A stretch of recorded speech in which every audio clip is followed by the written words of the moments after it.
Major Garrett.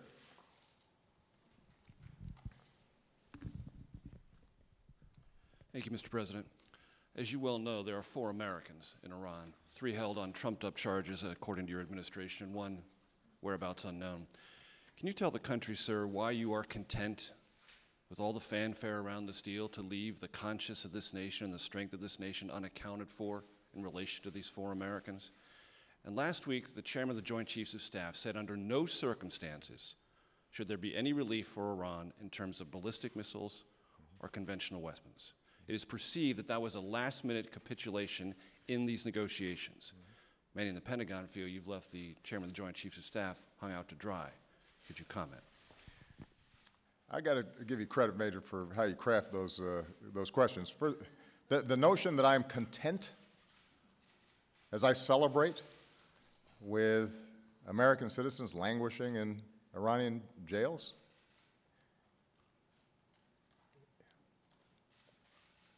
Major, that's nonsense.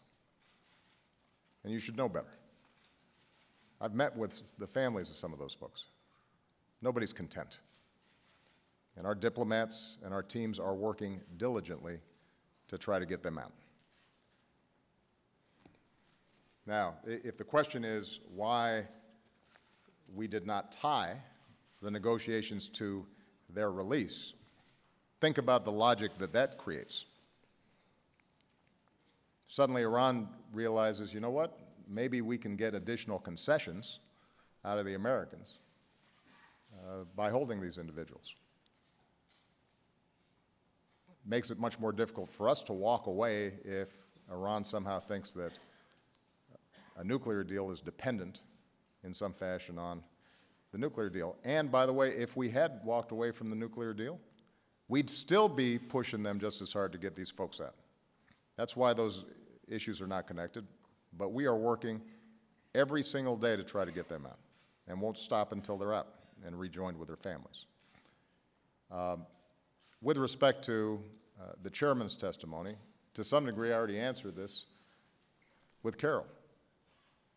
We are not taking the pressure off Iran with respect to arms and with respect to ballistic missiles. As I just explained, not only do we keep in place for 5 years the arms embargo under this particular new UN resolution, not only do we maintain the 8 years on the ballistic missiles under this particular UN resolution, but we have a host of other multilateral and unilateral authorities that allow us to take action where we see Iran engaged in those activities, whether it's 6 years from now or 10 years from now.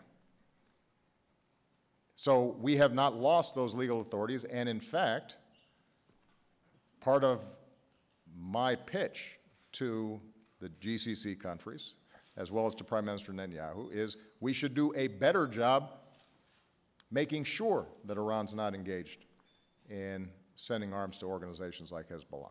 And as I just indicated, that means improving our intelligence capacity and our interdiction capacity with our partners.